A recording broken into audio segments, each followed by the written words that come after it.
bishatse kugaragaza ko gutanga amaturo byanditse ku mitima y'abantu. Which means that giving offering is something that is enshrined in our hearts. Ijambo ry'Imana twereka ko babyutse umwe ajya gutanga amaturo agendanye n'akazi yakoraga n'undi abigenza gutya. Bazabona ishyano kuko bagendeye mu nzira ya Kayini, bagahomboka birukanka batirinda, bakiroha mu cyaha cya Baramu bohejwe n'ibiguzi, bakarimbukira mu bugome bwa Kora. Uyu murongo dusomye icyanditswe hano mu rwandiko rwa Yuda, umurongo wa 11. So this verse we just read in Judah verse 11. Urimo ratubwira ko hari abantu bazabona ishyano kuko bagendeye mu nzira ya Kayini. It is talking about the people who will have a problem or will face punishment because they walked in the path of Cain. Tibagendeye mu nzira ya Kayini gusa, ahubwo ngo bahomboka biruka batirinda no mu mibereho yabo. They didn't just walk in the path of Cain, but they were running through sins without any care. Muri uko kutirinda ngo bakiroha mu cyaha cya Baramu. So because they didn't behave themselves, so they walk in the sin of Balaam. Ngo bohejwe n'ibiguzi cyangwa se ruswa. So they were being led by bribes. Ngo bakarimbukira mu bugome bwa Kora. So they perished in the pettiness of Korah or bitterness of Korah. Ngira ngo bano bagabo bavuzwe hano, Kayini, Kora, Baramu, ni abagabo twese turabazi, tuzi amateka yabo, ni abantu bagiye bigomeka mu buyobozi bw'Imana. So these people that were cited in these verses, Cain, Korah, Balaam, those are people we know in the Bible and the acts that they have done against God. Bibiri ijambo ry'Imana yaravuze ngo bazabona ishyano abanyuze mu nzira ya Kayini, bakohokera mu buyobe bwa Baramu, ari inyungu bakurikiranye, bagatikirira mu myivumbagatanyo nka Kora. Aya magambo uyu munsi Imana duhaye muri kino gitondo, This word that he just read the same Bible verse but in another Kinyarwanda version. afite umutwe uvuga ngo ubushishozi bwimbitse ku miterere yo kwigomeka. So the main topic is come again. Ubushishozi bwimbitse ku miterere yo kwigomeka. Is how to be careful in the characteristics of those people who are against something. Dufite intego nkuru iri kuvuga ngo kwirinda imitego ya Kayini, Baramu na Kora, ahubwo tukabaho ubuzima burangwa no kwizerwa no kumvira ubushake bw'Imana. Kwirinda imitego ya Kayini. The main objective or purpose of our sermon this morning is how to avoid the trap of Cain, Baramu na Kora, Balaam and Korah. ahubwo tukabaho ubuzima burangwa no kwizerwa. Instead, we live the life of being faithful no kumvira ubushake bw'Imana. and to listen to God's will. Imana ishimwe. May God be praised. Dufite insanganyamatsiko eshatu zo kwirinda imitego ya Kayini, Baramu na Kora. So there are three main points that can help us to know how we can avoid to get in the trap of going like Cain and Balaam or Korah, how they did. Ya mbere iravuga ngo inzira yo kwikunda n'ubusambo nk'inzira ya Kayini. So the first one is the path of loving yourself like Cain did. Aho turasoma Itangiriro igice cya 4. You are going to read in Genesis chapter 4. Murongo wa 3 tugeze kwa 7. On verse 3 up to verse 4 up to 7. Verse 3. 3 kugeza kuri 7. Verse 3 up to 7, yes. Bukeye Kayini azana ituro ku mbuto z'ubutaka ngo ariture Uwiteka. Umurongo wa 4, na Abeli azana ku buriza bw'umukumbi we no ku rugimbu rwawo. Uwiteka yita kuri Abeli no ku ituro rye, maze ntiyita kuri Kayini n'ituro rye. Kayini ararakara cyane, agaragaza umubabaro. Uwiteka abaza Kayini ati, ni iki kikurakaje kandi ni iki gitumye ugaragaza umubabaro? Nukora ibyiza ntuzemerwa, ariko nudakora ibyiza, ibyaha byitugatugira ku rugi, kandi ni wowe byifuza, ariko ukwiye kubitegeka. Iyi nsanganyamatsiko ya mbere ivuga ngo inzira yo kwikunda n'ubusambo nk'inzira ya Kayini, n'ubuzima bwaranze Kayini mu mibereho ye. So in this main topic, that is talking about how Cain was loving himself, is a lifestyle that we have seen throughout the life of Cain. Bajya gutanga amaturo, nta muntu n'umwe wigeze babwiriza ikibwirizo na kimwe cyo kugira ngo bakorere Imana cyangwa se bajye guhera Imana amaturo. When him and his brother were going to give the offerings, no one was preaching to them to give anything. Bishatse kugaragaza ko gutanga amaturo byanditse ku mitima y'abantu. Which means that giving offerings is something that is enshrined in our hearts. Ijambo ry'Imana ritwereka ko babyutse umwe ajya gutanga amaturo agendanye n'akazi yakoraga, n'undi abigenza gutyo. Because the word of God shows us that they woke up and one went to give offerings based on what he was doing, and the other one gave his offering based on what he was earning, or he was the kind of job he was doing. Ijambo ry'Imana ryatweretse ko bamaze gutanga amaturo, Imana yitaye kuri Abeli n'ituro rye, ariko ntiyita kuri Kayini n'ituro rye. But the word of God shows that after they give the offerings, God was more interested in the offering of Abel than the offering of Cain. Kubera kwikunda kwa Kayini n'ubusambo byatumye Imana itita ku ituro rye. Because of the characteristic of Cain of loving himself and not caring to others, that led God to not be amazed or even moved by his offering. Bigaragara ko muri we harimo kwanga amahame y'Imana. So this one shows that in his heart, Cain, there were rebellious thoughts against God, or against the core belief of God. Iyo usomye inkuru ya Kayini mu bice 4 komeza mu bice 8, when you are reading about the story of Cain from chapter 4 up to 8, ubona ko yerekana ko yirengagije iby'Imana isaba n'umujinya n'ubugizi bwa nabi. Ubona ko Imana yari byo yamuganirije, iranamusaba, iramubaza, imubwira ngo ese nukora ibyiza we ntuzashimwa. Ariko Kayini n'umujinya mwinshi n'uburakari bwinshi ntabwo yigeze yumva ijwi ry'Imana, nigeze nabyitaho cyangwa biha agaciro. So when you read those 4 verses, you see how he didn't listen to God, to the advice of God, that if you do good, we will be accepted, or your offerings will be accepted. But instead, he did not listen to the word of God or even the advice of God, and he went ahead and did the bad thing. Igiye ku murongo wa 8 ubona ko Kayini yishe murumuna we ku bushake bwe. When you go to the verse 8, you see that Cain killed his brother willingly. Kuko tubona ko ibyo yavuganye n'Imana ngo baragiye bibwira murumuna we. Because what he talked with God, Cain with God, he went ahead and talked to his brother as well. Kayini aho kwihana ahubwo yabonye ko murumuna we agomba kuba ingaruka z'ibyo yavuganye n'Imana. So instead of Cain repenting, he saw that because God is preferring his brother's offering, his decision was to kill his brother. Uyu murongo tubwira ko bari mu gasozi, nuko Kayini ahagurukira Abeli murumuna we aramwica.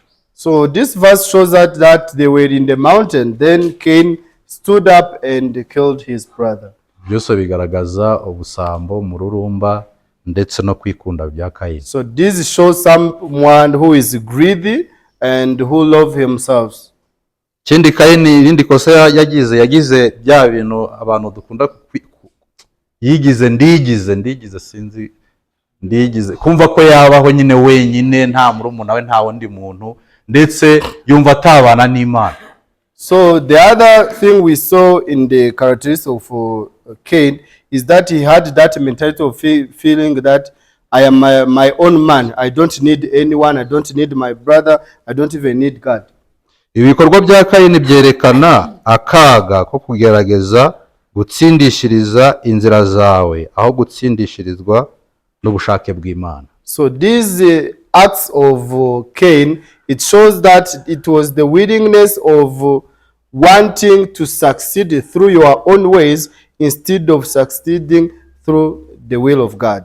Umurongo w'icyenda tubona ko Imana yabajije Kayini imubaza ngo murumuna wawe ari hehe? Kayini amusubizanya umujinya n'urwango runini, ndi umurinzi wa murumuna wanjye se. So on verse 9 we saw that when God asked about Cain, where is your brother, he answered angrily saying that I am not my brother's keeper, I don't care. Ubwizi mpamvu rero tugomba kwirinda kwikunda, tukirinda ikintu cy'ubusambo n'umururumba kugira ngo tutagendera mu cyaha cya Kayini. So for this reason we need to avoid being greedy and being petty as Cain, and so that we cannot fall in the sin of Cain. Cya kabiri, the second, kiravuga ngo inzira y'umururumba nk'icyaha cya Balamu. So it says the path of greediness as the sin of Balaam. Balamu yari umukozi w'Imana, turabizi ko yari umuhanuzi uhanura ibivuye ku Uwiteka. We know that Balaam was a servant of God and he was prophesying things from God. Ariko kubera umururumba w'ibintu ashaka gutunga byinshi, yaje kugendera mu nzira mbi cyane, inzira y'umururumba igamije gutunga byinshi bituma ashaka kuvuma ubwoko bw'Imana kandi si cyo yari yarahamagariwe. But because of greediness he was willing to go against the will of God so that he can earn more instead of following the will of God. Rwandiko rwa kabiri rwa Petero, so when we read in 2 Peter igice cya kabiri chapter 2 umurongo wa 15 n'uwa 16, verse 15 na 16, 15 to 16. 15 haravuga ngo baretse inzira igororotse barayoba, bakurikiza inzira ya Balamu mwene Bewori wakunze ibiguzi byo gukiranirwa. Balamu atwigisha ko tudakwiriye kuba abanyamururumba. So in this story of Balaam, it gives us a lesson that we should not be greedy. Uko iri jambo ryanditse ahangaha ririmo riratwigisha ko abantu baretse inzira igororotse bareka ibyari bikwiriye Imana yifuza, bamwe bamera nka Balamu bagendera mu nzira igoramye batangira gukora ibihabanye n'ubushake bw'Imana. So because this verse we just read is showing us that people left the right path of God, but they imitated the path of Balaam he took when he wanted to earn more, or the path of greediness. Murongo wa 15 turi kuvuga ngo ariko ahanwa ubugome bwe ubwo indogobe itavuga yavugaga ijwi ry'umuntu ikabuza ibisazi by'uwo muhanuzi. So uwo muhanuzi yaje kubaho, Imana imubona nk'ufite ibisazi muri we. So this same prophet of God started to see him as someone who was getting mad to the point that even the horse spoke to him so that he can stop whatever he was trying to do. Uyu mugabo kubera umururumba yaje kugeza ubwo arushwa ubwenge n'indogobe yaratwaye. So because of greediness of this man, even the horse started to be more knowledgeable than him.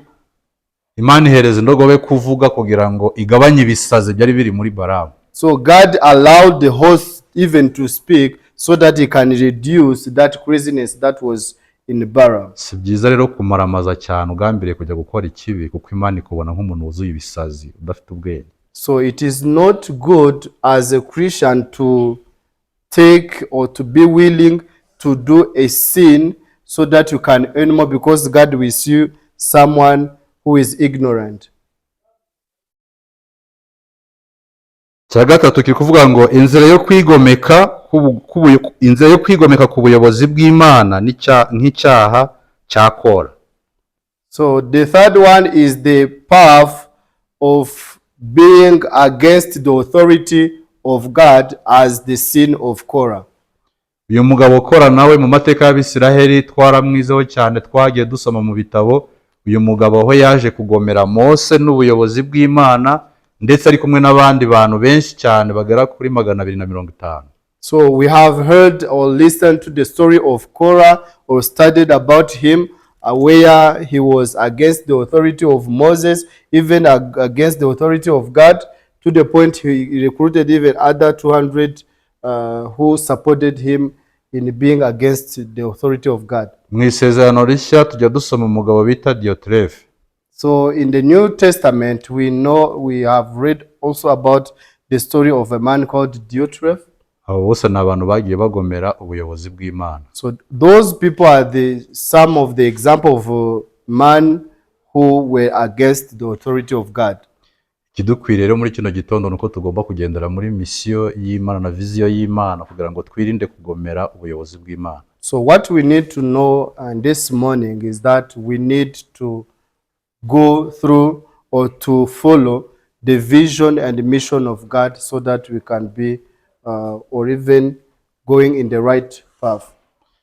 Dusoza rero ndagira ngo twongere twibukiranye intego nkuru twari dufite n'ibyo twaganiriyeho. So ending our sermon, we can remind ourselves with the main points. Intego twari dufite rero iravuga ngo kwirinda imitego ya Kayini. The first was how to avoid the trap of Cain, Balaam and Korah. Ahubwo tukabaho mu buzima burangwa no kwizerwa. Instead, we live in a life that is shown a life of being faithful. No kumvira ubushake bw'Imana. And to listen to the will of God. Twaganiriye ku bintu bitatu. And we talked about 3 main points under it. Cyambere kiramuvuga ngo inzira yo kwikunda n'ubusambo nk'inzira ya Kayini. The first one was the path of loving yourself or greediness as the sin of Cain. Icya kabiri cyari kirimo kiravuga ngo inzira y'umururumba nk'icyaha cya Balaam. The second was the path of greediness as the sin of Balaam. Icya gatatu cyavuga ngo inzira yo kwigomeka ku buyobozi bw'Imana nk'icyaha cya Kora. The third was the path of being against the authority of God as the sin of Korah. Mane baho mugisha rero twirinde kwigomeka ku buyobozi bw'Imana. So may God bless you. Let us avoid being against the will of God. Twirinde umururumba n'ubusambo. And we avoid being greedy. Cyane cyane ko abakozi b'Imana babigiyemo akenshi ntibongera gutekereza kuri misiyo n'intego y'Imana. Because the men and women of God who are following that path, they will never think about the mission and vision of God. Duhaguruke dusenge Imana. So let us stand up and pray. Mwami Yesu turagushimye kuko uri kumwe natwe muri kino gitondo. Lord, we thank you for being there with us during this morning. Ijambo ryarimo riraduhugurira kwirinda kuba ibisambo. Your word is advising us to avoid being greedy, kwirinda umururumba, so that we cannot be petty, no kwirinda kwigomeka ku buyobozi bw'Imana, and avoid being against the authority of God. Dushoboze kubigeraho rero kugira ngo turusheho kuguhesha icyubahiro. So help us to achieve that so that we can continue to give you glory. Mu izina rya Yesu Kristo. In the name of Jesus, amen. This is